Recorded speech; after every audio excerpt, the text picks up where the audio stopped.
a little more. We're going to be showing you how to build 3 different kinds of paper airplanes. Paper airplane 1.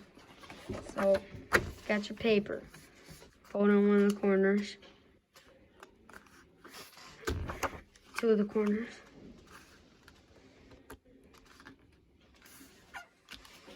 Fold it downwards.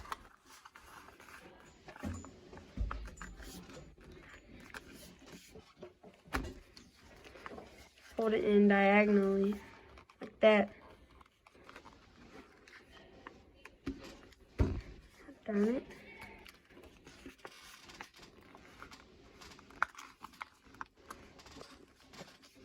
Do the other side the same. Fold up the middle part.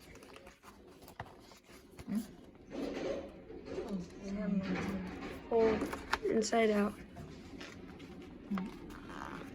Fold the wings down. We got 3 minutes. Okay, gotcha.